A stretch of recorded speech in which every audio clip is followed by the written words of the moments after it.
So you're resolved to give this girl your hand? Tomorrow I shall marry her, as planned. We are quite alone here, and we can discuss your case with no one overhearing us. Shall I speak openly, and as your friend? This plan, for your sake, troubles me no end. I must say that from every point of view, taking a wife is a rash step for you. You think so? Might it be, friend, that you base your fears for me upon your own sad case? Cuckolds would have us think that all who marry acquire a set of horns as corollary. Fate gives men horns, and fate can't be withstood. To fret about such matters does no good. What makes me fear for you is the way you sneer at every luckless husband of whom you hear. You know that no poor cuckold, great or small, escapes your wit. You mock them one and all, and take delight in making boisterous mention of all intrigues which come to your attention. Why not? What other town on earth is known for husbands so long-suffering as our own?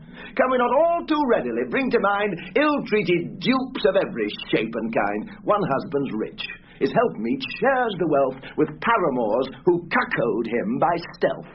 Another, with a scarcely kinder fate, sees other men heap gifts upon his mate, who frees his mind of jealous insecurity by saying that they're tribute to her purity.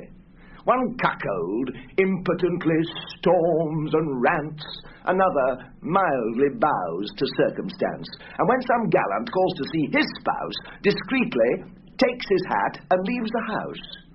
One wife, confiding in her husband, mentions a swain who bores her with his warm attentions. The husband smugly pities the poor swain for all his efforts, which are not in vain. Another wife explains her wealthy state by saying that she's held good cards of late. Her husband thanks the Lord and gives him praise, not guessing what bad game she truly plays. Thus, all about us there are themes for wit. May I not, as an observer, jest of it? May I not laugh? Yes, but remember, do, that those you mock may someday mock at you. Now, I hear gossip. I hear what people say about the latest scandals of the day, but whatsoever I'm told, I never hear it with wicked glee and in a gloating spirit.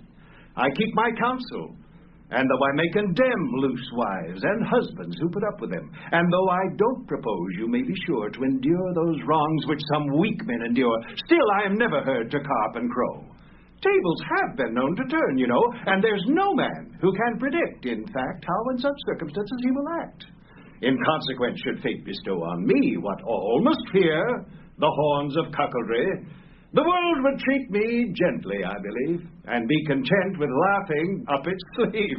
There are, in fact, some kindly souls who might commiserate me in my sorry plight, but you, dear fellow, with you it's not the same. I say once more, you play a dangerous game, since with your jeering tongue you plague the lives of men who are unlucky in their wives, and persecute them like a fiend from hell.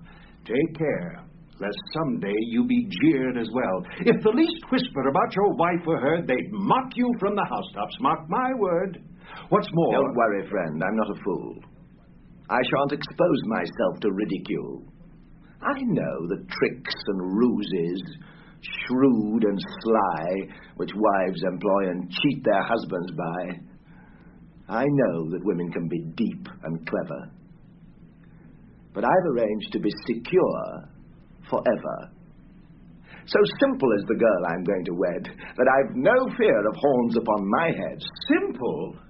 You mean to bind yourself for life? A man's not simple to take a simple wife. Your wife, no doubt, is a wise, virtuous woman.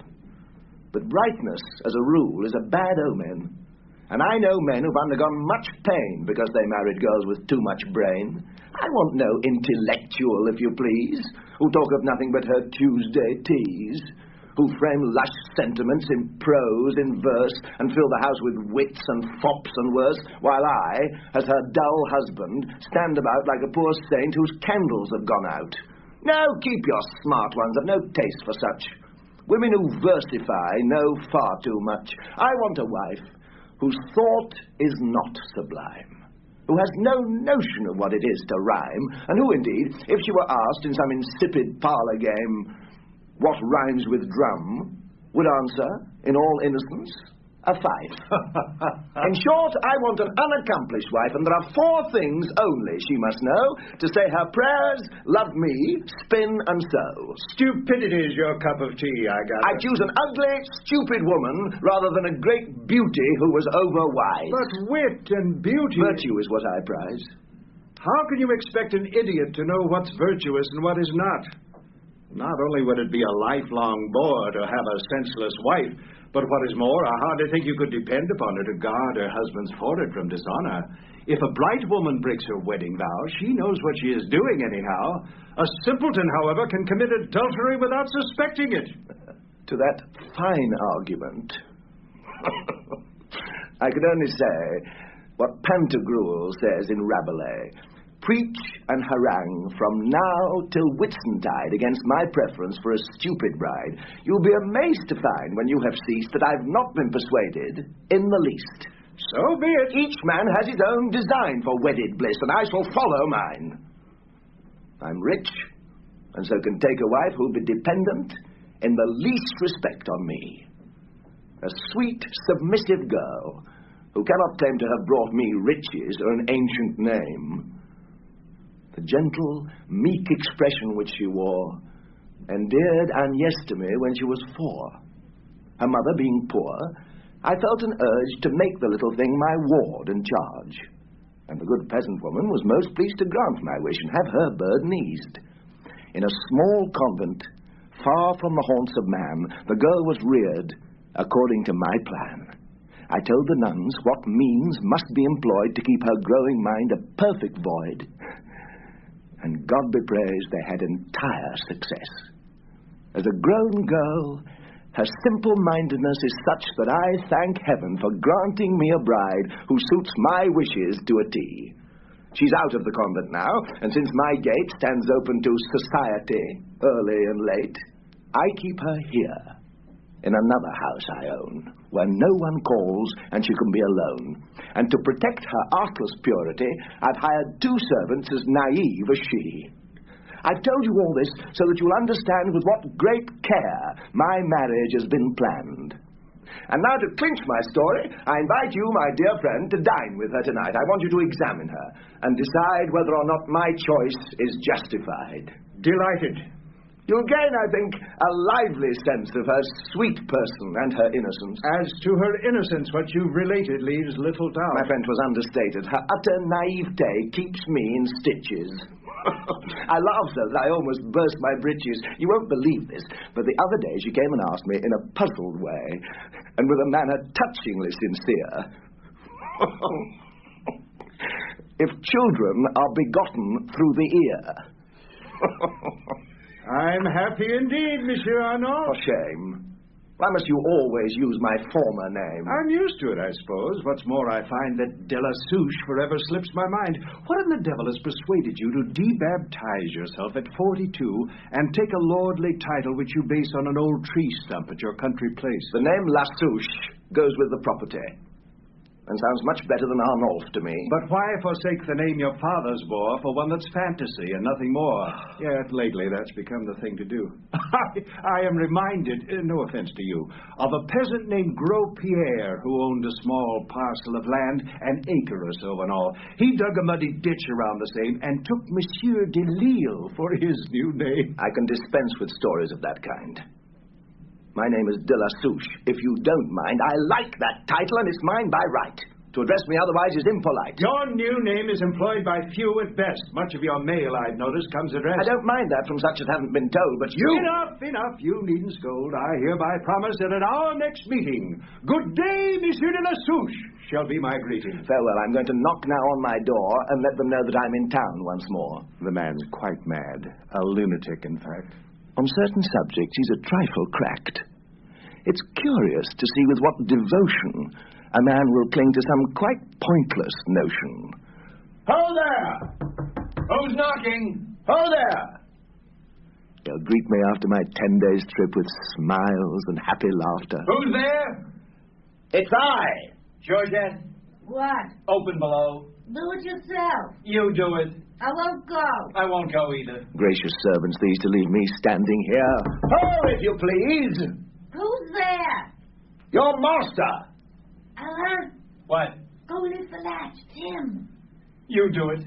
I'm getting the fire to catch. I'm keeping the cat from eating the canary. Whoever doesn't admit me, and in a hurry, will get no food for 4 long days and more. I'll get it. What are you coming for? Why, you, not me. That's a sneaky trick to play. Get out of the way. No, you get out of the way. I want to open that door. I want to, too. You won't. And you won't either. Neither will you. My patience with these two amazes me. I've opened the door, sir. No, I did it. See, 'twas I. If only the master here weren't present, I'd... Blast you! Sorry, sir. You clumsy peasant. It's her fault, too, sir. Both of you, stop this row. I want to question you. No nonsense now. Alan, is everything going smoothly here? Well, sir, well, thank God, sir. Where did you learn, you lout, to wear a hat while talking to your master? Answer me that. You're right. I'm wrong. Now, have Agnes come down. Was she unhappy while I was out of town? Unhappy? No. No? Yes. For what reason, then? Well, she kept thinking you'd be back again, so that whatever passed on the avenue, horse, mule, or ass, she thought it must be you. Her needlework in hand. That's a good sign. Well, Agnes, I'm back and feeling fine. Are you glad to see me? Oh, yes, sir. Thank the Lord. I'm glad to see you, too, my little ward. I take it everything has been all right? Except for the fleas which bothered me last night. Well, there'll be someone soon to drive them away. I shall be glad of that. Yes, I dare say. What are you making? A headpiece, sir, for me. Your nightshirts are all finished, as you'll see. Excellent. Well, upstairs with you, my dear. I'll soon be back and see you, never fear. There's serious talk in which we must engage. Oh, learned ladies, heroines of the age, gushers of sentiment, I say that you, for all your verse and prose and billet-doux, your novels and your bright accomplishments, can't match this good and modest ignorance. What does her lack of money matter to me? What matters... Oh, what's this? No. Can it be? I'm dreaming. Yes, it's he, my dear friend's boy. Well, Sir? Horace? Oh, no! What a joy! How long have you been in town? 9 days. So. I called at your house in vain a week ago. I'd left for the country. Yes, you were 3 days gone. How quickly children grow. How time rolls on. I'm amazed that you're so big and tall. I can remember when you were that small. Yes, time goes by. But come, tell me of Laurent, your father, whom I esteem and love. How's my old friend? Still spry and full of zest. In all that's his, I take an interest. Alas, it's 4 years since I've talked with him, and we've not written in the interest. Seigneur Arnolphe, he's spry enough for two. He gave me this little note to give to you, but now he writes me that he's coming here himself for reasons not entirely clear. Some fellow townsman of yours, whom you may know, went to America 14 years ago. He's come back rich. Do you know of whom I speak? No. Did the letter give his name? Ulrich. No. My father writes as if I ought to recognize that name, but I do not. He adds that he and Ulrich will soon set out on some great errand that he's vague about. I long to see your father, that sterling man. I'll welcome him as royally as I can. A friendly letter needn't flatter and fuss. All this politeness is superfluous. And even without his asking, I'd have desired to lend you any money you required. I'll take you at your word, sir. Can you advance 50 pistoles or so by any chance? I'm grateful that you let me be of use. And what you ask, I happily can produce. Just keep the purse. Here? Forget the IOU. Now, how does our town impress you? Tell me, do. It's rich in people, sublime in architecture, and full of fine amusements, I conjecture. There's pleasure here for every taste, and those the world call gallants, ladies, men, or beaux, find here the sport on which their hearts are set, since every woman in town's a born coquette. Our ladies, dark or fair, are pliant creatures. Their husbands likewise have permissive natures. Oh, it's a capital game. It's often made me double up with mirth to see it played. But you've already broken some hearts, I guess. Have you no gallant conquest to confess? Cuckolds are made by such as you, young man, and looks like yours by more than money can. Well, since you ask, I'll lay my secrets bare. I have been having a covert love affair, which out of friendship I shall now unveil. Good, good. It'll be another rakish tale which I can put into my repertory. Sir, I must beg you, don't divulge my story. Of course not. As you know, sir, in these matters, one word let slip can leave one's hopes in tatters. To put the business plainly, then, my heart's been lost to a lady dwelling in these parts. My overtures, I'm very pleased to state, have found her ready to reciprocate. And not to boast or slur her reputation, I think I'm in a hopeful situation. Who is she?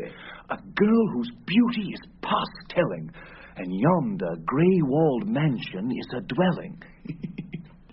She's utterly naïve, because a blind fool has sequestered her from humankind, and yet despite the ignorance in which he keeps her, she has charms that can bewitch. She's most engaging, and conveys a sense of sweetness against which there's no defense. But you perhaps have seen this star of love, whose many graces I'm enamored of. Her name's Agnes. Oh, death. The man, I hear, is called Lazos, or something queer. I didn't pay much attention to the name. He's rich, I gather, but his wits are lame, and he's accounted a ridiculous fellow. Do you know him? Oh, what a bitter pill to swallow. I said, do you know him? Yes, I do. In a way. He's a dolt, isn't he? Oh. What? What did you say? He is, I take it, and a jealous idiot, too? An ass? I see that all they said was true. Well, to repeat, I love Agnes, a girl who is, to say the least, an Orient pearl, and it would be a sin for such a treasure to be subjected to that old fool's pleasure. Henceforth, my thoughts and efforts shall combine to break his jealous hold and make her mine. This purse, which I made bold to borrow, will lend me great assistance towards that worthy end. For as you well know, whatever means one tries, money is the key to every enterprise. And this sweet metal, which all men hanker for, promotes our conquests, whether in love or war. You look disturbed, sir. Can it be that you do not approve of what I mean to do? No, I was thinking. I'm boring you. Farewell, then. I'll soon drop by to express my thanks again. How could this happen? Again, sir, I entreat you not to tell my secret. Be discreet. I'm thunderstruck. Above all, don't inform my father. He might raise a dreadful storm. Oh! What I've suffered during this conversation. No soul has ever endured such agitation. With what imprudence, and how hastily he came and told the whole affair to me. He didn't know that I'd taken a new title. Still, what a rash and blundering recital. I should, however, have kept myself in hand so as to learn what strategy he's planned, and prompt his indiscretion, and discover to what extent he has become her lover. Come, I'll catch up with him. He can't be far. I'll learn from him precisely how things are. Alas, I'm trembling. I fear some further blow. One can discover more than one wants to know.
as well, no doubt, that I should fail to catch him. That I somehow lost his trail, for I could not have managed to dissemble the turbulence of soul which makes me tremble. He'd have perceived my present near despair, of which it's best that he be unaware. But I'm not one to be resigned and meek, and turn this little fop the other cheek. I'll stop him. And the first thing I must do is find out just how far they've gone, those two. This matter involves my honor, which I prize. The girl's my wife already in my eyes. If she's been tarnished, I am covered with shame. And all she's done reflects on my good name. Oh, why did I take that trip? Oh, dear, oh, dear. Ah, this time, sir. Both of you, come here. Ooh.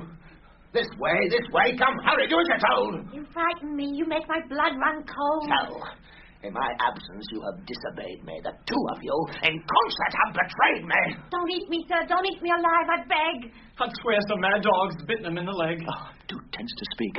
I'd like to shed these blasted clothes. I'm burning up with dread.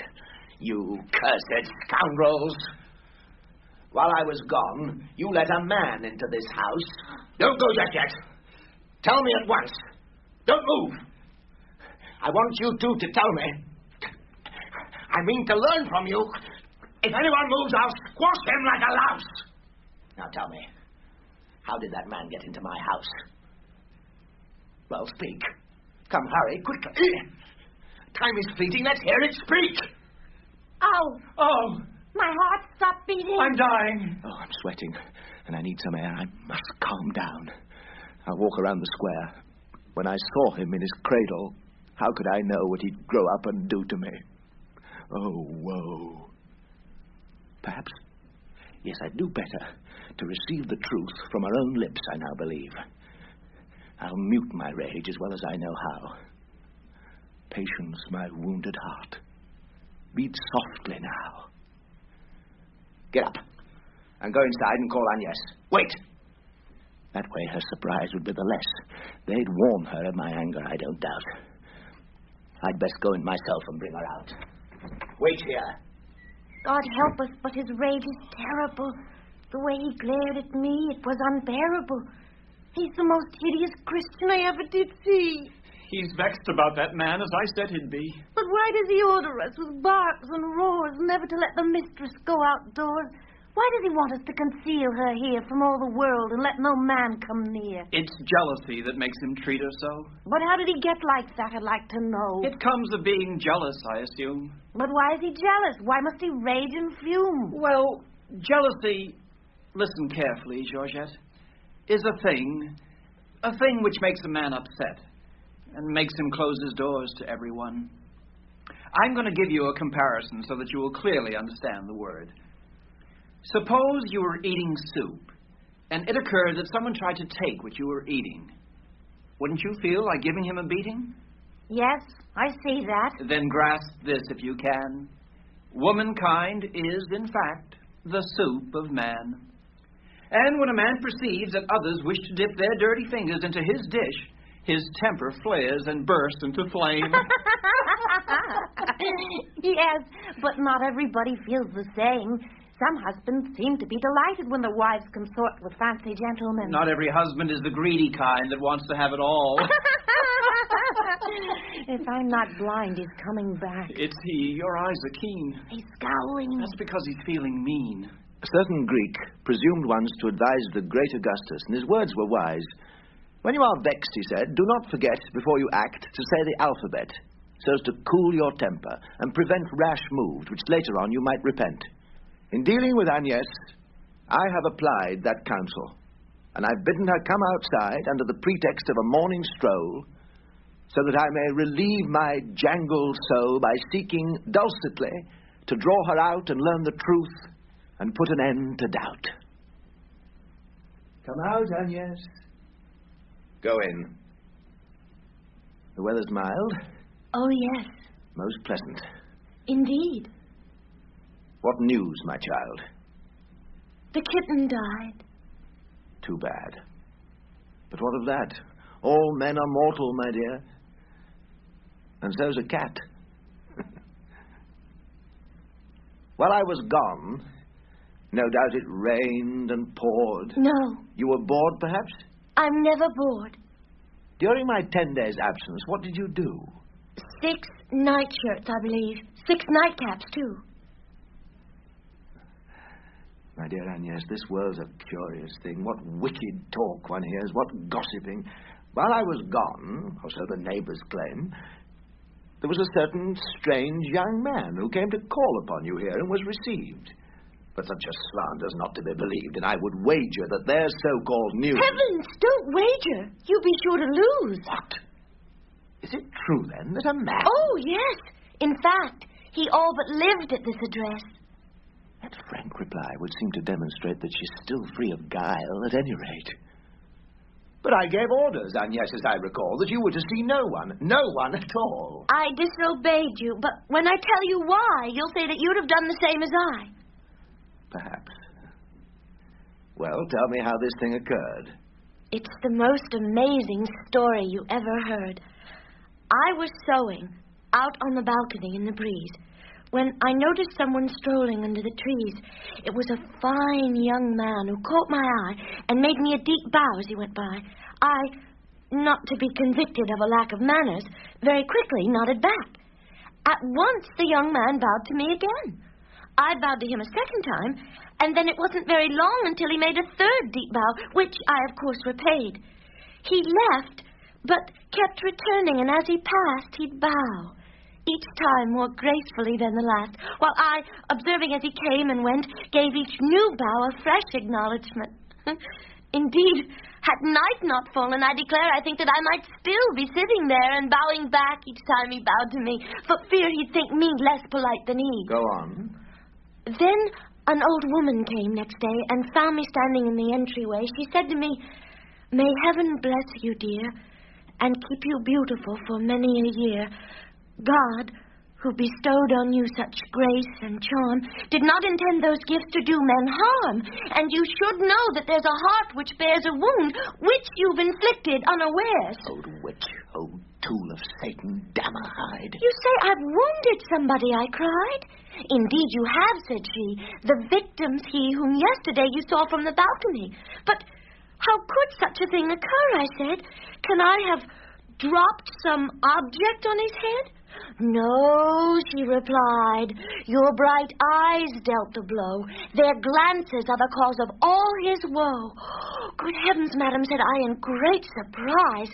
"Is there some dread contagion in my eyes?" "Ah, yes, my child," said she. "Your eyes dispense unwittingly a fatal influence. The poor young man has dwindled to a shade, and if you cruelly deny him aid, I greatly fear," the kind old woman went on, "that 2 days more will see him dead and gone." "Heavens," I answered, "that would be sad indeed. But what can I do for him? What help does he need?" "My child," said she, "he only asks of you the privilege of a little interview. It is your eyes alone which now can save him and cure him of the malady they gave him." "If that's the case," I said, "I can't refuse. I'll gladly see him whenever he may choose." Oh, kind old woman. Oh, vicious sorceress. May hell reward you for your cleverness. And so I saw him, which brought about his cure. "You'll grant I did the proper thing, I'm sure. How could I have the conscience to deny the succor he required and let him die? I, who so pity anyone in pain, and cannot bear to see a chicken slain." It's clear she's meant no wrong, and I must blame that foolish trip I took, whereby I left her unprotected from the lies that rascally seducers can devise. What if that young wretch, with one bold stroke, has compromised her? That would be no joke. "What's wrong? You seem a trifle irritated. Was there some harm in what I just related?" No, but go on. I want to hear it all. What happened when the young man came to call? "Oh, if you'd seen how happy he was, how gay, and how his sickness vanished right away. And the jewel case he gave me. Not to forget the coins he gave to Alain and to Georgette. You would have loved him also, and you too." When you were alone, what did he do? "He swore he loved me with a matchless passion, and said to me in the most charming fashion things which I found incomparably sweet, and never tire of hearing him repeat, so much do they delight my ear. and start, I know not what commotion in my heart. Oh, strange interrogation, where each reply makes the interrogator wish to die. Besides these compliments, these sweet addresses, were there not also kisses and caresses? Oh, yes. He took my hands and kissed them both as if he never would desist. And did he not take something else as well? Well, he... Yes? took... What? I dare not tell. I fear that you'll be furious with me. No. Yes. No. Then promise not to be. I promise. He took my... Oh, you'll have a fit. No. Yes. No, the devil out of it. What did he take from you? He took... God save me. He took the pretty ribbon that you gave me. Indeed, he begged so that I couldn't resist.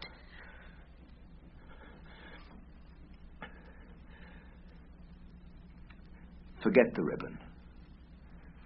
Tell me, once he'd kissed your hands, what else did he do, as you recall? Does one do other things? No, not at all. But didn't he ask some further medicine for the sad state of health that he was in? Why, no. But had he asked, you may be sure I'd have done anything to speed his cure. I've got off cheap this once, thanks be to God. If I slip again, let all men call me clod. And yes, my dear, your innocence is vast. I shan't reproach you. What is past is past. But all that trifler wants to do, don't doubt it, is to deceive you and then boast about it. Oh, no, he's often assured me otherwise. You don't know how that sort cheats and lies. But do grasp this. To accept a jewel case and let some coxcomb praise your pretty face and be complacent when he takes a notion to kiss your hands and fill you with commotion is a great sin for which your soul could die. A sin, you say? But please, sir, tell me why. Why? Why? Because, as all authority states, it's just such deeds that heaven abominates. Abominates? But why should heaven feel so? It's all so charming and so sweet, you know. I never knew about this sort of thing till now, or guessed what raptures it could bring. Yes, all these promises of love undying, these sighs, these kisses, are most gratifying. But they must be enjoyed in the proper way. One must be married first, that is to say. And once you're married, there's no evil in it? That's right. Oh, let me marry then this minute. If that's what you desire, I feel the same. It was to plan your marriage that I came. What? Truly? Yes. How happy I shall be. Yes, wedded life will please you, I foresee. You really intend that we two... Yes, I do. Oh, how I'll kiss you if that dream comes true. And I'll return your kisses, everyone. I'm never sure when people are making fun. Are you quite serious? Yes, I'm serious. Quite. We're to be married? Yes. But when? Tonight. Tonight! It seems you're moved to laughter. Yes! Well, to see you happy is what I'm after. Oh, sir, I owe you more than I can express. With him, my life will be pure happiness. With whom? With him. With him? Well, think again. You're rather hasty in your choice of men. It's quite another husband that I have in mind. And as for him, as you call him, be so kind, regardless of his pitiable disease, as never again to see him, if you please. When next he calls a girl, put him in his place by slamming the door directly in his face. Then if he knocks, go up and drop a brick from the second-floor window. That should do the trick. Do you understand, Agnes? I shall be hidden nearby to see that you do as you are bidden. Oh, dear, he's so good-looking. So? I just won't have the heart. Enough, you will. Now go upstairs. How can you? Do as I say. I'm master here. I've spoken. Go, obey.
Yes, I'm most pleased. It couldn't have gone better.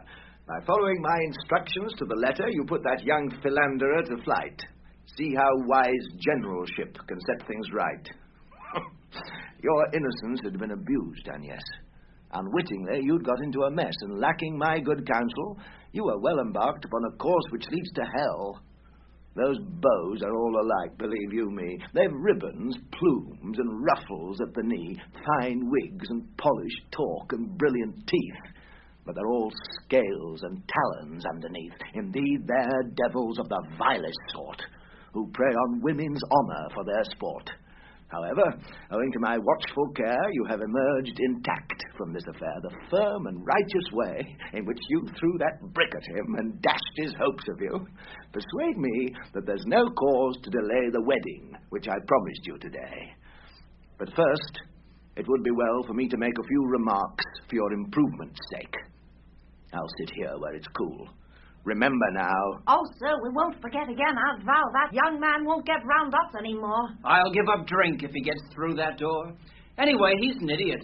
We bid 2 coins he gave us, and they were counterfeit. Well, go and buy the food for supper. And then one of you, as you're coming home again, can fetch the local notary from the square. Tell him there's a contract to prepare. And yes, stop knitting and hear what I have to say. Lift up your head a bit and turn this way. Look at me there, where I talk to you, right there. And listen to my every word with care. My dear, I'm going to wed you. And you should bless your vast good fortune and your happiness. Reflect upon your former low estate, and judge then if my goodness is not great in raising you, a humble peasant lass, to be a matron of the middle class, to share the bed and the connubial bliss of one who shunned the marriage state till this, withholding from a charming score or two the honour which he now bestows on you. Be ever mindful, Agnes, that you would be, without this union, a nonentity. And let that thought incline your heart to merit the name which I shall lend you, and to bear it with such propriety that I shall never regret my choice for any cause whatever.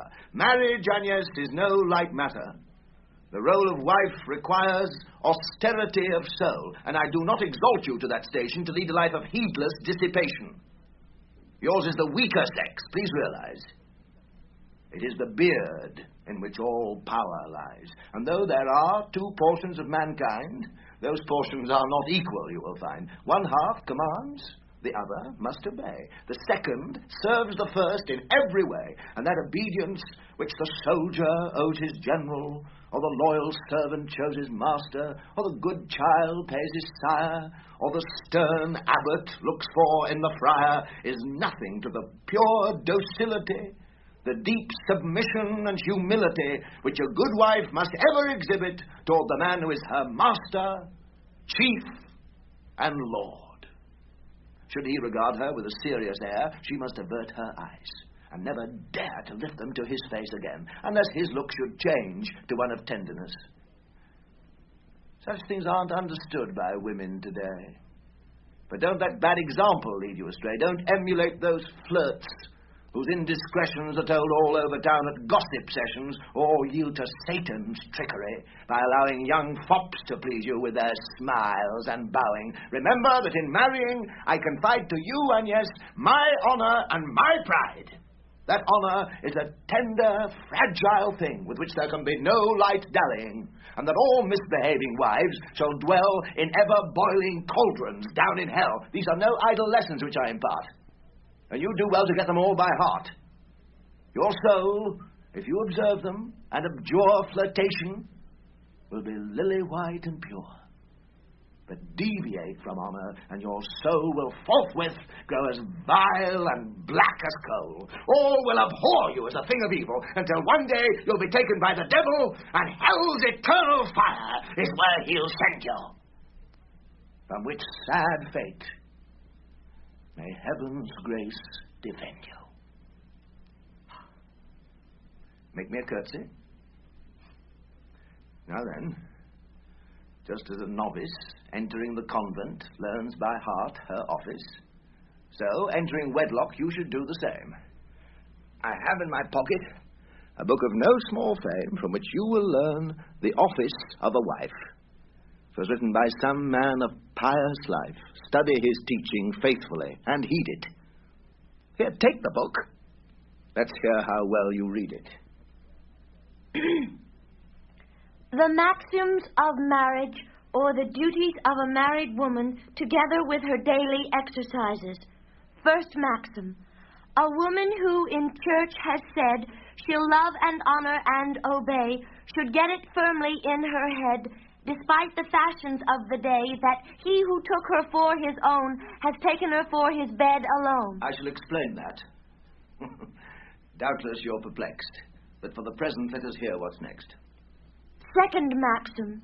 She needs no fine attire more than he may desire, who is her lord and master. To dress for any taste but his is vain. If others find her plain, 'tis no disaster. Third maxim. Let her not daub her face with paint and patch and powder base and creams which promise beauty on the label.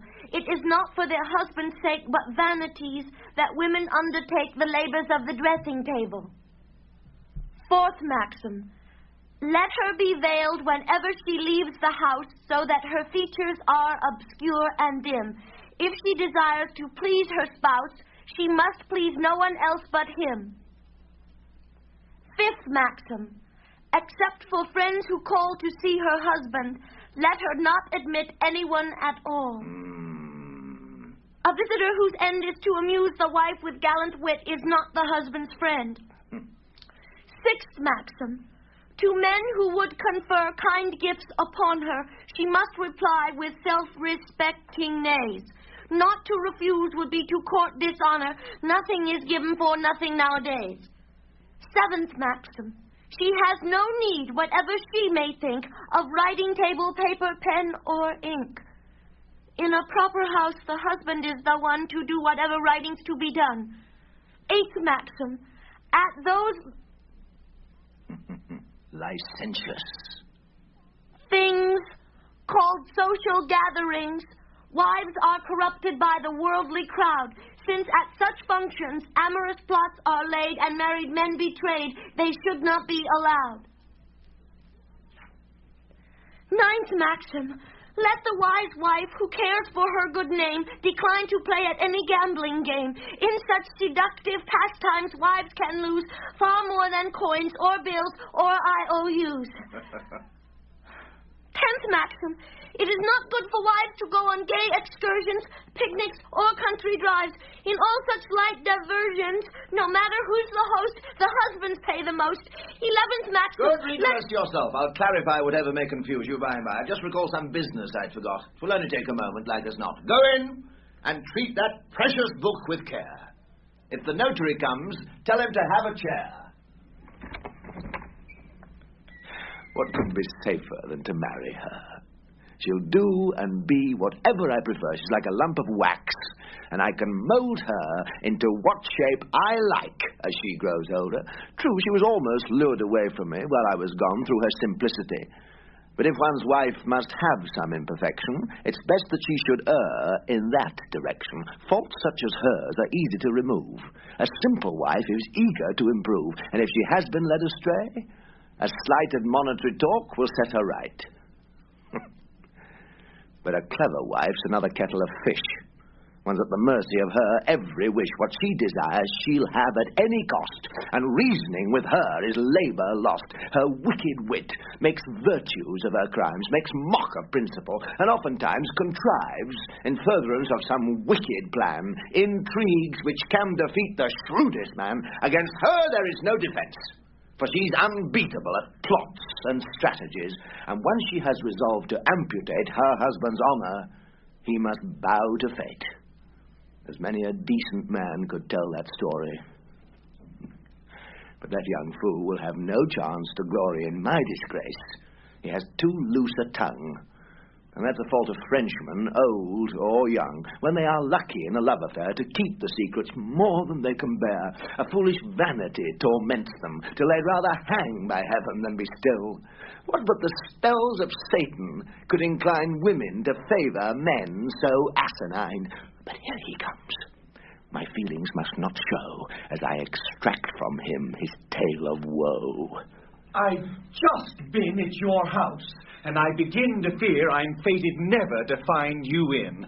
But I'll persist and one day have the joy. Ah, come, no idle compliments, my boy. All this fine talk, so flowery and so polished, is something I'd be glad to see abolished. It's a vile custom. Most men waste 2/3 of every day exchanging empty words. Let's put our hats on now and be at ease. Well, how's your love life going? Do tell me, please. I was a bit distray when last we met, but what you told me I did not forget. Your bold beginnings left me much impressed, and now I'm all agog to hear the rest. Since I unlocked my heart to you, alas, my hopes have come to an unhappy pass. Oh, dear. How so?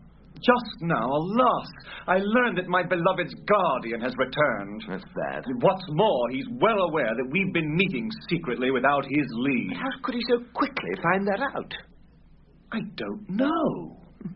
But he has, beyond a doubt. I went at my usual hour, more or less, to pay my homage to her loveliness. I found the servants changed in attitude. They barred my way. Their words and looks were rude. Be off, they told me, and with no good grace, they slammed the door directly in my face. Right in your face? Yes. Dreadful. Tell me more. I tried to reason with them through the door, but whatsoever I said to them, they cried, "The master says you're not to come inside." They wouldn't open it? No, and then, on orders from her guardian, as one would guess, came to her window and said that she was sick of my attentions and threw down a brick. A brick, you say? A brick! And it wasn't small. Not what one hopes for when one pays a call. Confound it, that's no mild rebuff, my lad. I fear your situation's pretty bad. Yes, that old fool's return has spoiled my game. You have my deepest sympathy. It's a shame. It's wrecked my plans. Oh, come, you've lost some ground, but some means of recouping will be found. With a little inside help, I might, by chance, outwit this jealous fellow's vigilance. That should be easy. The lady, as you say, loves you. Indeed, yes. You'll find a way. I hope so. You must not be put to flight by that ungracious brick. Of course, you're right. I knew at once that that old fool was back and secretly directing the attack. But what amazed me, and you'll be amazed as well, was something else she did, of which I'll tell. A daring trick one wouldn't expect to see played by a girl of such simplicity. Love is indeed a wondrous master, sir, whose teaching makes us what we never were, and under whose miraculous tuition one suddenly can change one's disposition. It overturns our settled inclinations, causing the most astounding transformations. The miser's made a spendthrift overnight, the coward valiant, the boor polite. Love spurs the sluggard on to high endeavor, and moves the artless maiden to be clever. Well, such a miracle has changed on us. She cried just now, with seeming bitterness, "Go, I refuse to see you, and don't ask why. To all your questions, here is my reply." And having made that statement, down she threw the brick I've mentioned, and a letter, too. Note how her words apply to brick and letter. Isn't that fine? Could any ruse be better? Aren't you amazed? Do you see what great effect true love can have upon the intellect? Can you deny its power to inspire the gentlest heart with fortitude and fire? How do you like that trick with the letter, eh? A most astute young woman, wouldn't you say? And as for my jealous rival, isn't the role he's played in this affair extremely droll? Well? Yes. Quite droll. Well, laugh if that's the case. My, what a fool! He fortifies his place against me, using bricks for cannonballs, as if he feared I might storm the walls. What's more, in his anxiety, he rallies his 2 domestics to repulse my sallies, and then he's hoodwinked by the girl he meant to keep forever meek and innocent. I must confess that though this silly man's return to town has balked my amorous plans, the whole thing's been so comical that I find that I'm convulsed whenever it comes to mind. You haven't laughed as much as I thought you would. I beg your pardon. I've done the best I could. But let me show you the letter she wrote, my friend. What her heart feels, her artless hand has penned in the most touching terms, the sweetest way, with pure affection, purest naivete. Nature herself, I think, would so express love's first awakening and its sweet distress. Behold what scribbling leads to. It was quite against my wishes that she learned to write. I am moved to write to you, but I am much at a loss as how to begin. I have thoughts which I should like you to know of, but I don't know how to go about telling them to you, and I mistrust my own words. I begin to perceive that I have always been kept in a state of ignorance, and so I'm fearful of writing something I shouldn't, or of saying more than I ought. In truth, I don't know what you have done to me, but I know that I am mortally vexed by the harsh things I made to do to you, that it will be the most painful thing in the world to give you up, and that I would be happy indeed to be yours. Perhaps it's rash of me to say that, but in any case I cannot help saying it, and I wish that I could have my desire without doing anything wrong. I am constantly told that all young men are deceivers, that they mustn't be listened to, and that all you have said to me is mere trickery. I assure you, however, that I have not yet been able to think that of you, and your words so touch me that I cannot believe them false. Please tell me frankly what you intend, for truly, since my own intentions are blameless, it would be very wicked of you to deceive me, and I think that I should die of despair. A bitch. What's wrong? Nothing, I was sneezing. Bitch. Oh.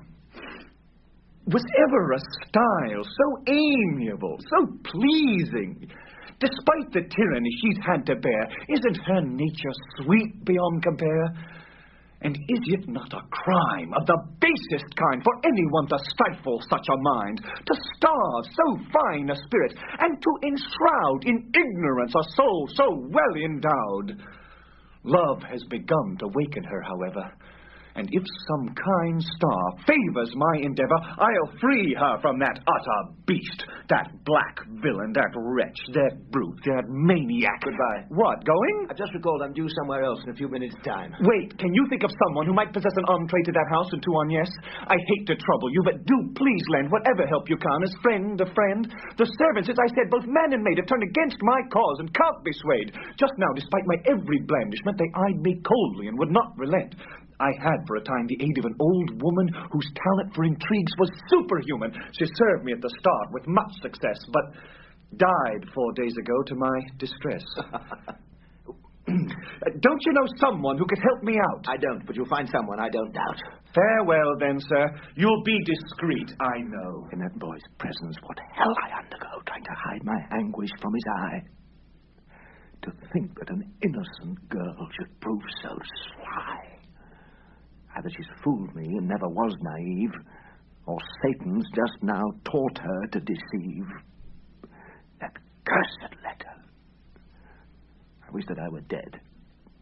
Clearly that callow wretch has turned her head, captured her mind and heart, eclipsed me there, and doomed me to distraction and despair. The loss of her entails a double hell. My honor suffers, and my love as well. It drives me mad to see myself displaced, and all my careful planning gone to waste. To be revenged on her, I need but wait, and let her giddy passion meet its fate. The upshot can't be anything but bad.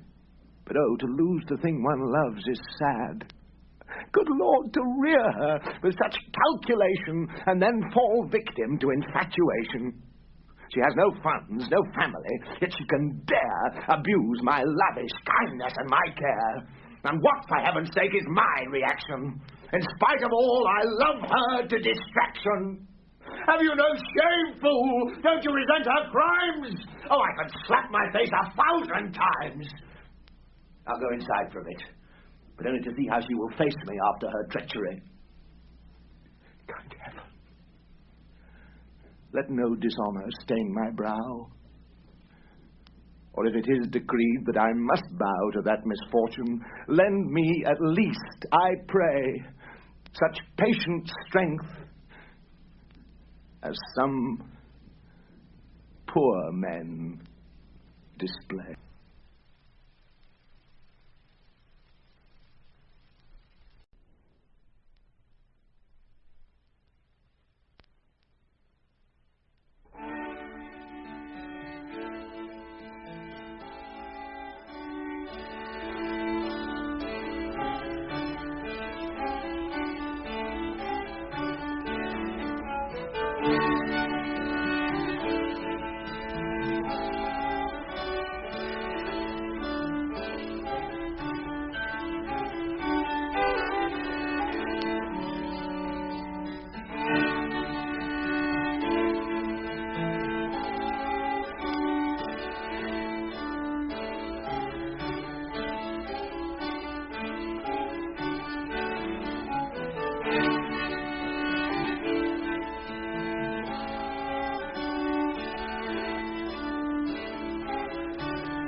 I can't hold still a minute, I declare. My anxious thoughts keep darting here and there, planning defenses, seeking to prevent that rascal from achieving his intent.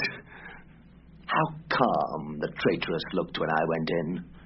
Despite her crimes, she shows no sense of sin, and though she's all but sent me to my grave, how like a little saint she dares behave. The more she sat there, cool and unperturbed, the less I thought my fury could be curbed. It's strange to say, my heart's increasing ire seemed only to redouble my desire. I was embittered, desperate, irate, and yet her beauty had never seemed so great. Never did her bright eyes so penetrate me, so rouse my spirit, so infatuate me. Oh, it would break the heart within my breast should fate subject me to this cruel jest. What? Have I supervised her education with loving care and long consideration, sheltered her since she was a tiny creature, cherished sweet expectations for her future, for 13 years molded her character and based my hopes of happiness on her, only to see some young fool steal the prize of her affection under my very eyes, and just when she and I were all but wed? Ah, no, young friend. No, young chucklehead, I mean to stop you. I swear that you shall not succeed, however well you scheme and plot, and that you'll have no cause to laugh at me. Oh, here you are, sir. I am the notary. So, there's a contract which you'd have me draw. How should I do it? According to the law. I must be prudent and think what course is best. I shall do nothing against your interest. I must anticipate the unexpected. My hands will be thoroughly protected. But do remember, lest you be betrayed, to sign no contract till the dowry is paid. I must act covertly, If this thing gets out, the gossips will have much to blab about. If you're so anxious not to make a stir, the contract can be drawn in secret, sir. But how should she be dealt with? Can I condone? The dowry is proportional to her own. It's hard to be strict with one whom you adore.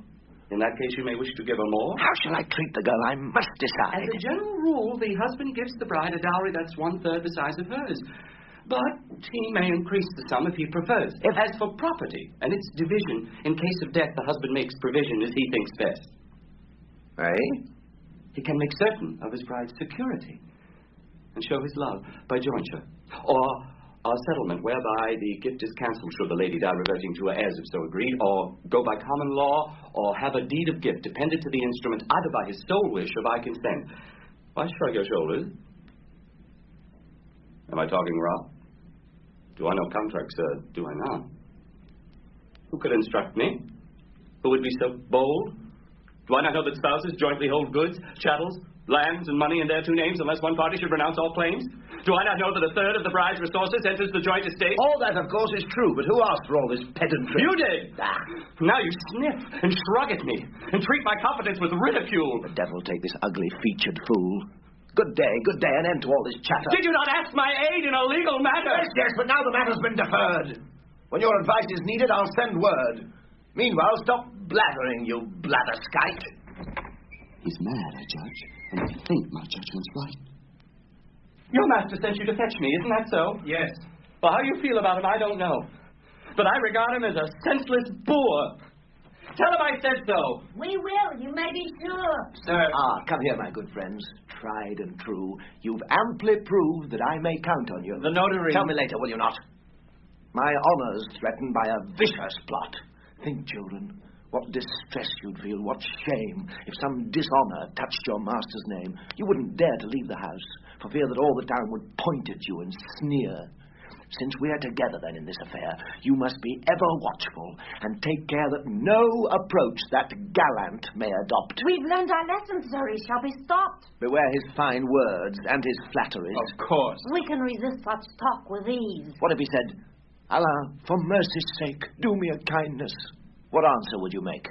I'd say, you fool. Good. Georgette, my dear, I'm sure you're just as sweet as you appear. Fathead.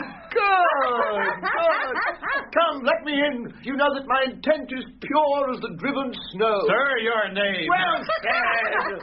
Unless you take pity on my poor heart, it's sure to break. You are an impudent ass. Well said, Georgette. I'm not the sort of person to forget a favour, or begrudge the quid pro quo, as these few coins, Alain, will serve to show. And you, Georgette, take this and buy a dress.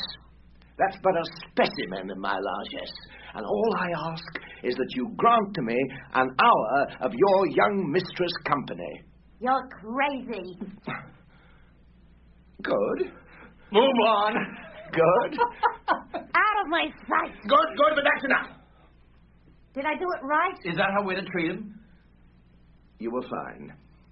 Except for the money, which you should decline. We didn't think, sir. That was wrong indeed. Would you like to do it over again? No need. Go back inside. Sir, if you say the word, we... No, that will do. Go in at once. You heard me. Just keep the money. I shall be with you shortly. Be on your guard and ready to support me.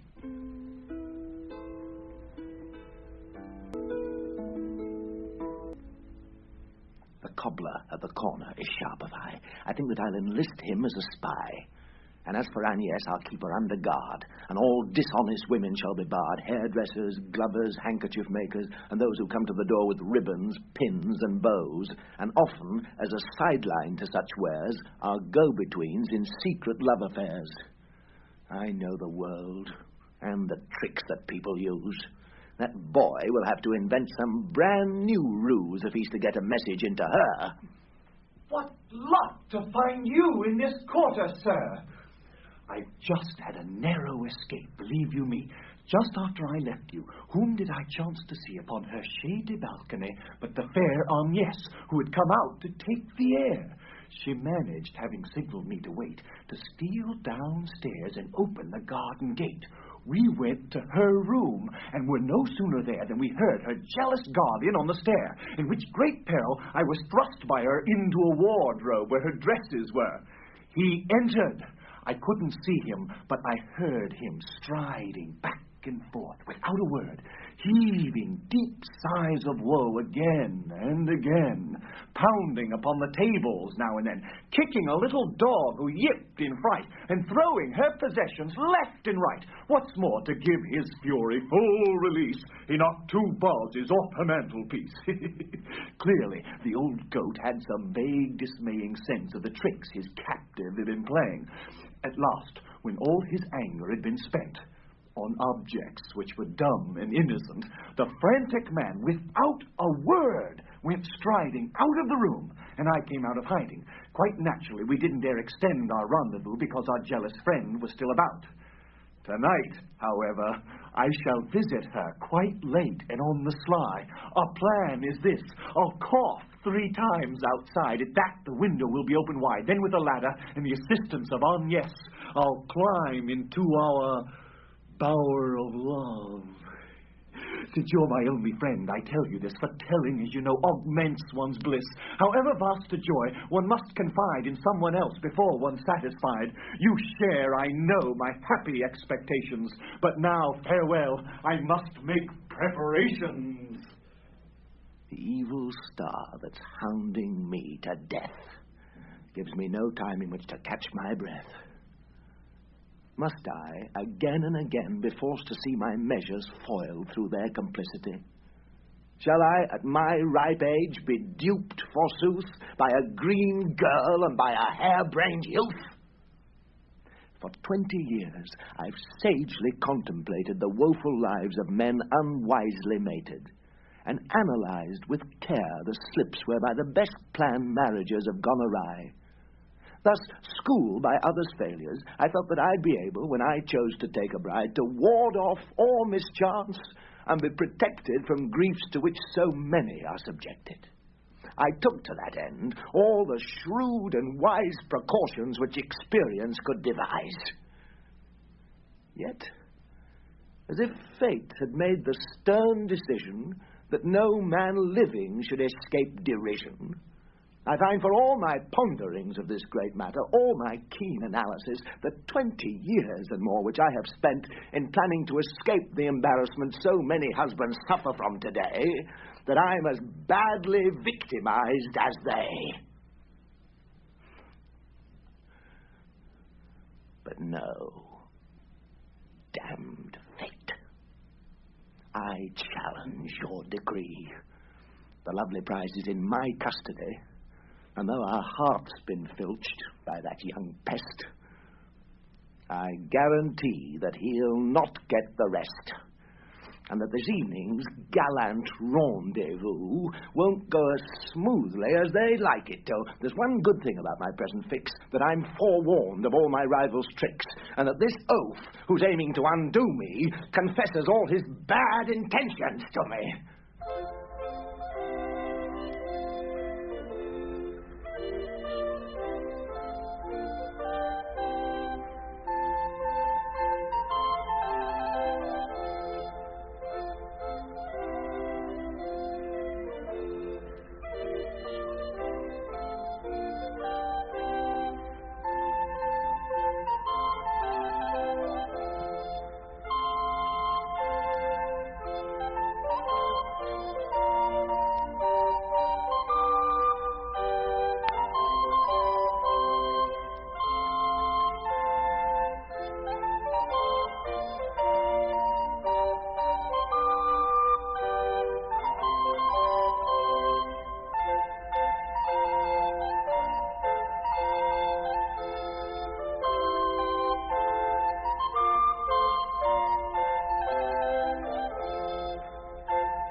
Well, shall we dine and then go out for a stroll? No, the dinner's off. Well, how droll. Forgive me, there's a crisis I must face. Your wedding plans have changed. Is that the case? I have no need of your solicitude. Tell me your troubles now, and don't be rude. I guess, friend, that your marriage scheme has met with difficulties and that you're upset. To judge by your expression, I'd almost swear it. Whatever happens, I shall have the merit of not resembling some in this community who let young gallants cheat them with impunity.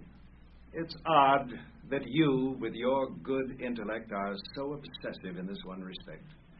Measure all happiness thereby and base on it alone men's honor or disgrace. Greed, envy, vice, and cowardice are not important sins to you. The one grave blot you find on any scutcheon seems to be the crime of having suffered cuckoldry. Now, come. Shall a man be robbed of his good name through an ill chance for which he's not to blame? Shall a good husband lacerate his soul with guilt for matters not in his control? When a man marries, why should we scorn or praise him according to whether or not his wife betrays him? And if she does so, why must her husband see the fact as an immense catastrophe? Do realize that to a man of sense there's nothing crushing in such accidents, that since no man can dodge the blows of fate, one sense of failure should not be too great, and that there's no harm done, whatever they say, if one but takes things in the proper way. In difficulties of this sort, it seems, as always, wiser to avoid extremes. One shouldn't ape those husbands who permit such scandals and who take a pride in it, dropping the names of their wives' latest gallants, praising their persons, bragging of their talents, professing a warm regard for them, attending the parties that they give, and so offending society, which properly resents displays of laxity and impudence. Needless to say, such conduct will not do. And yet the other extreme's improper, too. If men do wrong to flatter their wives' gallants, it's no less bad when, lacking tact and balance, they vent their grievances with a savage fury, calling the whole world to be judge and jury, and won't be satisfied till they acquaint all ears whatever with their loud complaint. Between these two extremes, my friend, there lies a middle way that's favored by the wise, and which, if followed, will preserve one's face, however much one's wife may court disgrace. In short, then, cuckoldry need not be dreaded. Like some dire monster, fierce and many-headed, it can be lived with, if one has the wit to take it calmly and make the best of it. For that fine speech, the great fraternity of cuckolds owes you thanks, Your Excellency. And all men, if they heard your wisdom, would make joyous haste to join the brotherhood. No, that I shouldn't approve. But since it's fate whereby we're joined to one or another mate, one should take marriage as one takes piquet, in which if one has made a losing bet, one takes the setback calmly and takes pains to do the best one can with what remains. In other words, eat hearty and sleep tight and tell yourself that everything's all right. Laugh on, my friend, but I can, in all sobriety, name 50 things that cause me more anxiety, and would, if they occurred, appall me more than this misfortune you so abhor. Had I to choose between adversities, I'd rather be a cuckold, if you please, than marry one of those good wives who find continual reason to upbraid mankind. Those virtuous shrews, those fiendish paragons, as violently chaste as Amazons, who, having had the goodness not to horn us, accord themselves the right to nag and scorn us, and make us pay for their fidelity by being as vexatious as can be. Do learn, friend, that when all's said and done, cuckoldry is what you make of it, that one might welcome it in certain situations, and like all things, it has compensations. Well, if you want it, may you have your wish. But as for me, it's not at all my dish. Before I'd let my brow be decked with horn... Oh, don't swear, or you may be forsworn. If fate has willed it, your resolves will fail, and all your oaths will be of no avail. I, a cuckold! Don't let it fret you so. It happens to the best of men, you know. Cuckolds exist with whom, if I may be frank, you can't compare for person, wealth, or rank. I have no wish to be compared with such. Enough now of your mockery. It's too much. You try my patience. So, you're annoyed with me? Oh, well, goodbye. But bear in mind that he who thumps his chest and swears upon his soul that he will never play the cuckold's role is studying for the part and may well get it. That won't occur, I swear. I shall remove that threat this very minute.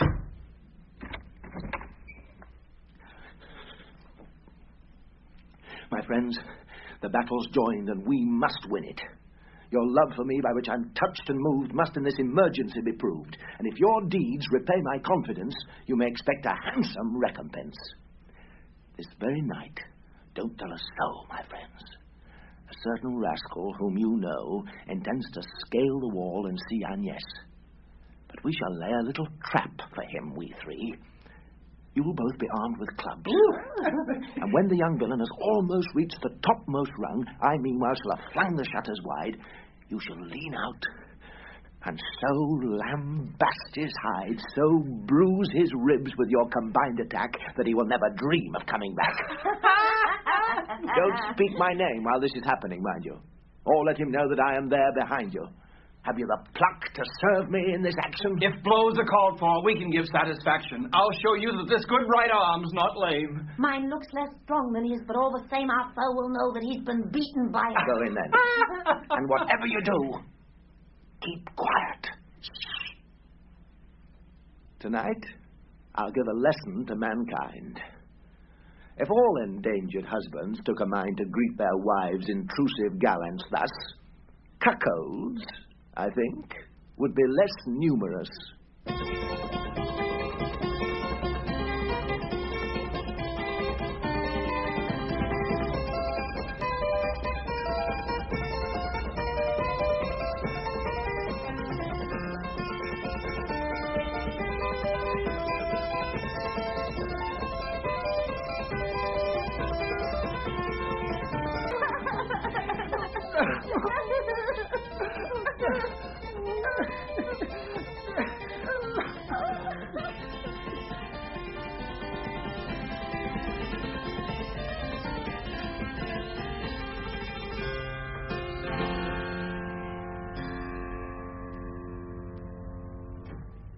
Brutes! What made you so heavy-handed? But, sir, we only did as you commanded. Don't put the blame on me. Your guilt is plain. I wished him beaten. I didn't wish him slain. And furthermore, if you recall, I said to hit him on the ribs, not on the head. What a ghastly situation in which I'm placed. How is this young man's murder to be faced? Go in now, and be silent as the grave about that innocent command I gave. It's nearly daybreak. I must take thought and see how best to cope with this dire tragedy. God help me. What will the boy's father say when this appalling story comes his way? Who's this, I wonder? I'd best approach with care. How could I have foreseen? I say, who's there? Senor Arnolphe? Yes. It's Horace once more. My, you're up early. I was heading for your house to ask a favor. Oh, God, I'm dizzy. Is he a vision? Is he a ghost? What is he? Sir, I'm in trouble once again, I fear. It's providential that you should appear just at the moment when your help was needed.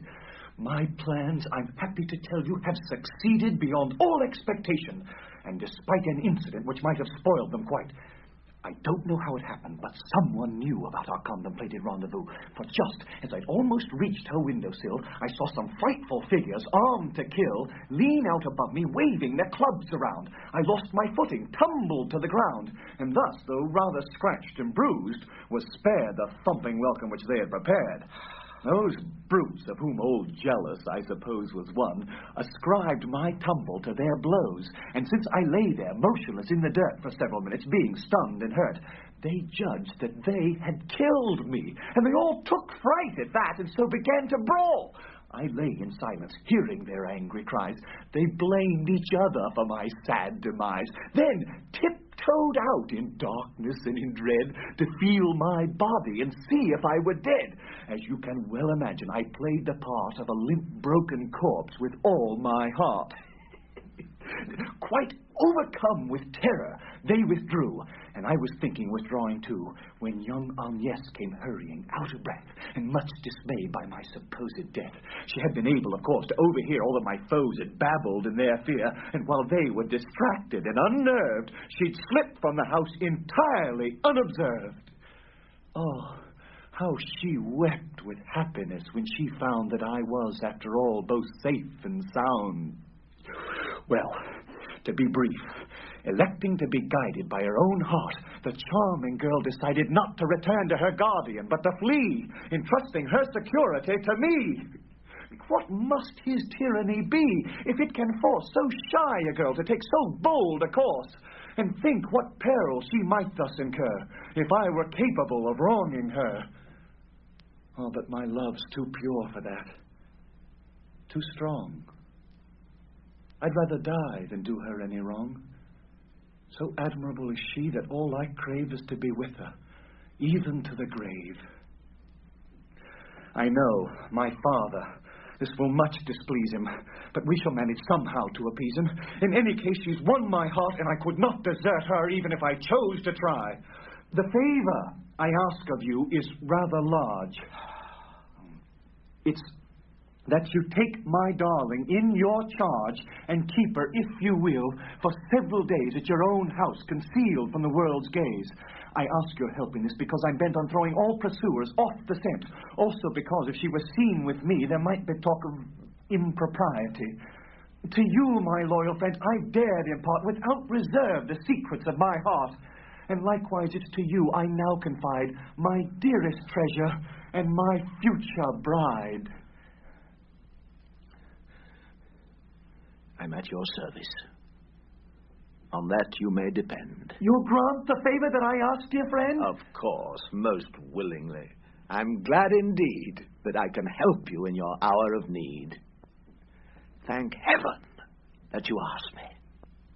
There's no request to which I could accede with greater zest. How kind you are! What gratitude I feel! I feared you might refuse my rash appeal. But you're a man of the world, urbane and wise, who looks upon young love with tolerant eyes. My man is guarding her just down the street. It's almost daylight. Where had we better meet? Someone might see me if you brought her here. And should you bring her to my house, I fear it would start the servants talking. We must look for some more shadowy and secluded nook. That harbor's handy. I shall await her there. You're right, sir. We must act with utmost care. I'll go and quickly bring Agnes to you, then seek my lodging without more ado. Ah, fortune. This good turn will compensate for all the tricks you've played on me of late. Just come with me. There's no cause for alarm. I'm taking you where you'll be safe from harm. To stay together would be suicide. Go in and let this gentleman be your guide. Why are you leaving me? Dear Agnes, I must. You'll very soon be coming back, I trust. I shall. My yearning heart will see to that. Without you, life is miserable and flat. When I'm away from you, I pine and grieve. Alas, if that was so, you wouldn't leave. You know how strong my love is and how true. Oh, no, you don't love me as I love you. Oh, why does he pull my hand? 'Twould ruin us, my dear, if we were seen together thus. And therefore this true friend, who's filled with worry about our welfare, urges you to hurry. But why must I go with him, a perfect stranger? Don't fret. In his hands you'll be out of danger. I'd rather be in your hands. That was what. Wait! Daybreak, I must go. Goodbye. When shall I see you? Very soon, I swear. Till that sweet moment, I'll be in despair. My happiness is assured. My fears may cease. Praise be to heaven, I now can sleep in peace.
I've done no wrong of which I am aware. Was it right, then, to run off with that young beau? He wants me for his wife. He's told me so.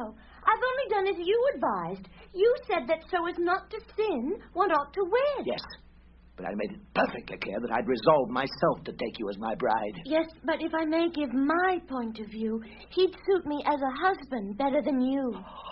In all your talk of marriage, you depict a state that's gloomy, burdensome, and strict. But, when he describes the married state, it sounds so sweet that I can hardly wait. So you love him? Faithless girl. Why, yes.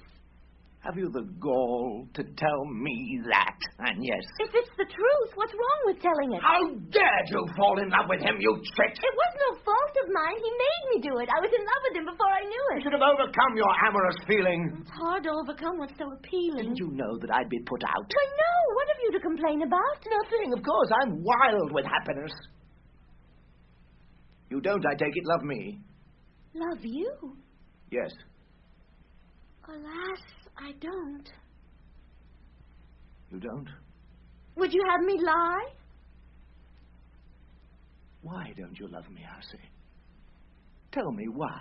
Good heavens, it's not I whom you should blame. He made me love him. Why didn't you do the same? I didn't hinder you, as I recall. I tried to make you love me. I gave my all, yet all my pains and strivings were in vain. He has more aptitude than you, that's plain. To win my heart, he scarcely had to try. This peasant girl can frame a neat reply.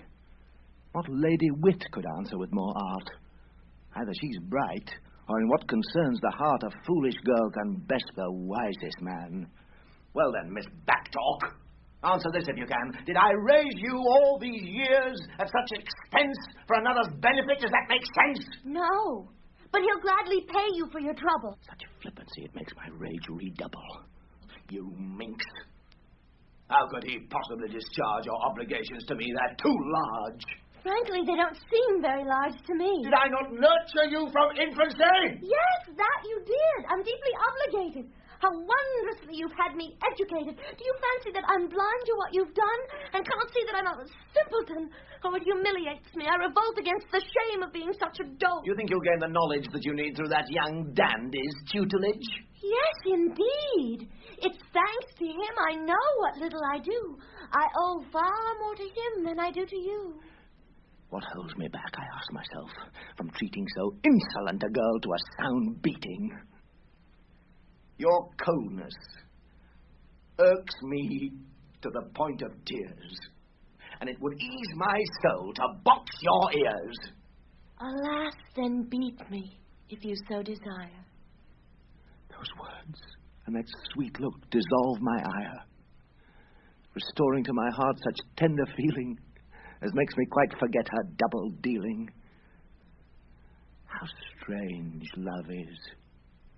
How strange that men from such perfidious beings will endure so much. Women, as all men know, are frailly wrought. They're foolish and illogical in thought. Their souls are weak. Their characters are bad. There's nothing quite so silly, quite so mad, so faithless. Yet despite these sorry features, what won't we do to please the wretched creatures? Come, traitress. Let us be at peace once more. I'll pardon you and love you as before. Repay my magnanimity and learn from my great love to love me in return. Truly, if I were able to, I would. I'd gladly love you if I only could. You can, my little beauty, if you'll but try. Oh, just listen to that deep and yearning sigh. Look at my haggard face. See how it suffers. Reject that puppy and the love he offers. He must have cast a spell on you. With me, you'll be far happier, I guarantee. I know that clothes and jewels are your passion. Don't worry, you shall always be in fashion. I'll pet you night and day. You shall be showered with kisses. You'll be hugged, caressed, devoured. And you shall have your wish in every way. I'll say no more. What further could I say? Lord, what extremes desire will drive us to. In short, no love could match my love for you. Tell me, ungrateful girl, what proof do you need? Shall I weep? Or beat myself until I bleed? What if I tore my hair out? Would that sway you? Shall I kill myself? Command, and I'll obey you. I'm ready, cruel one, for you to prove me. Somehow your lengthy speeches fail to move me. Or else in 2 words could be more engaging. Enough of this. Your impudence is enraging. I have my plans for you, you stubborn dunce, and I shall pack you out of town at once. You've spurned my love and baited me as well, which you'll repent of in a convent cell. It's very strange, but Agnes has vanished, sir. I think that corpse has run away with her. She's here. Go shut her in my room securely. That's not where he'll come looking for her, surely. And she'll be there but half an hour at most. Meanwhile, I'll get a carriage in which we'll post to a safe retreat. Go now and lock up tight and see that you don't let her out of your sight. Perhaps a change of scene and circumstance will wean her from this infantile romance.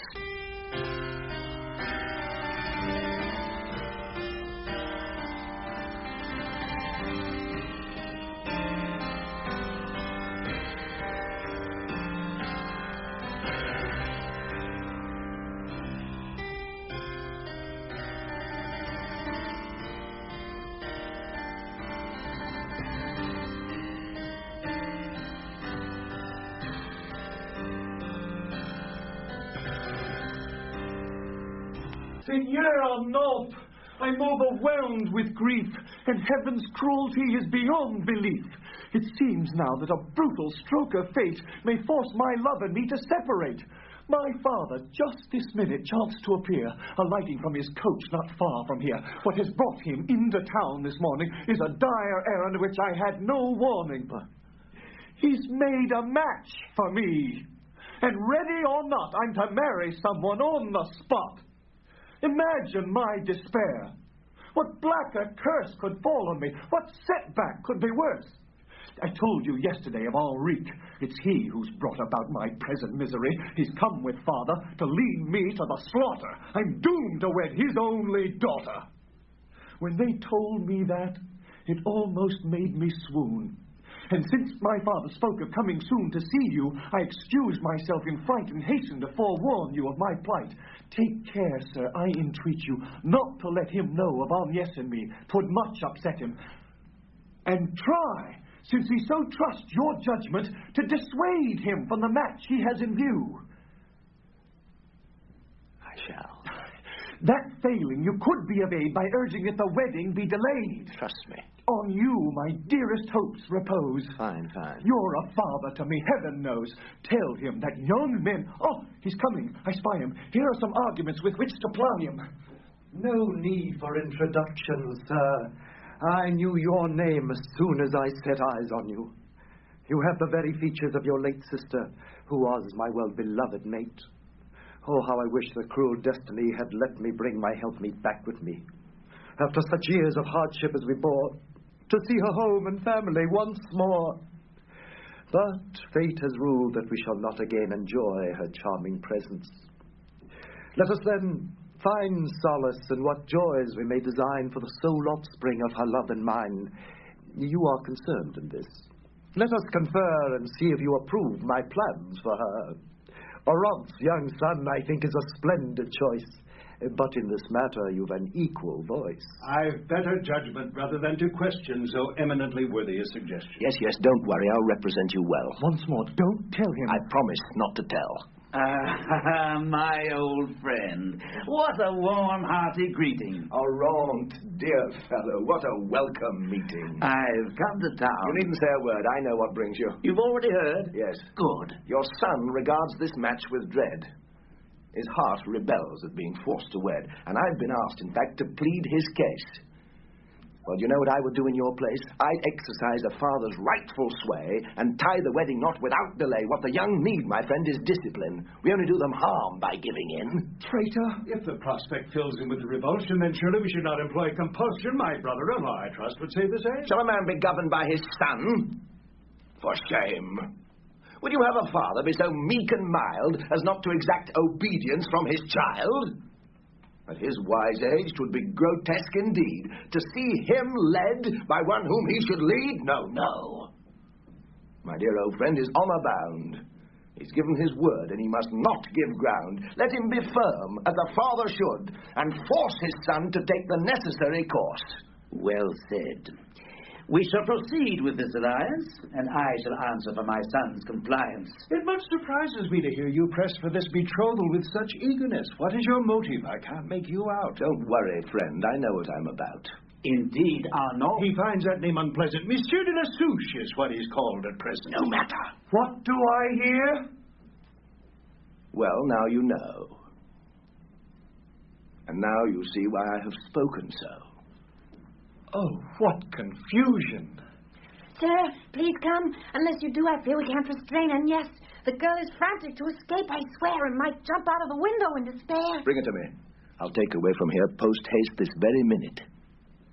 Be of good cheer. Too much good luck could spoil you.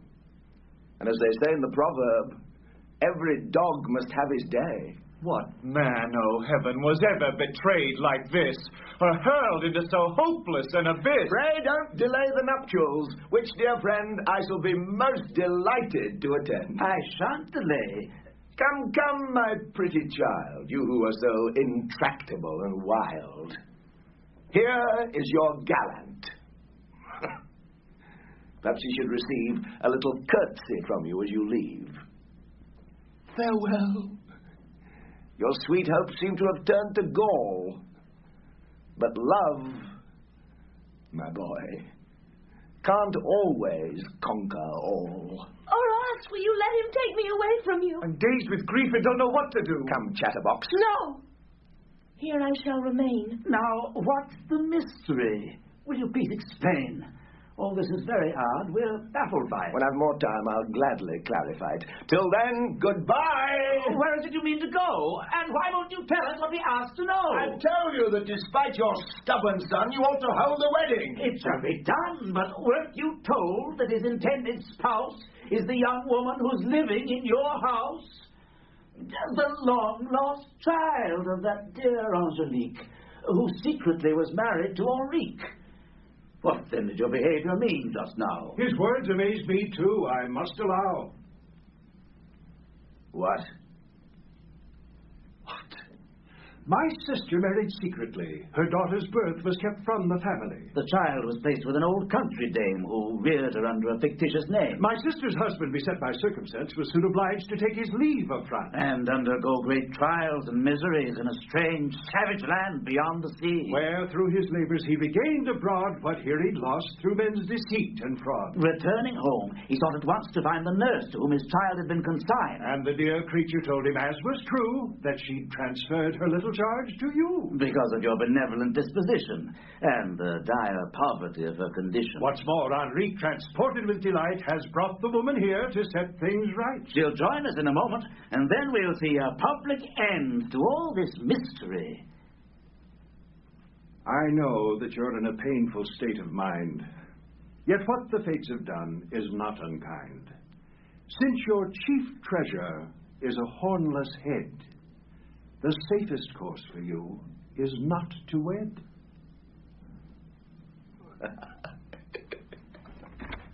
Why is he rushing off without a word? Father, a great coincidence has occurred. What in your wisdom you projected, chance has wondrously accomplished in advance.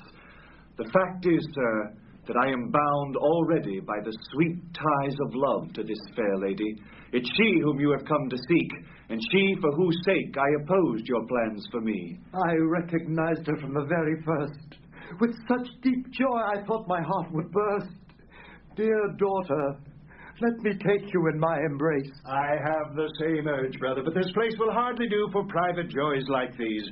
let us go in, resolve all mysteries, commend our friend Arnolphe, and for the rest, thank heaven which orders all things for the best.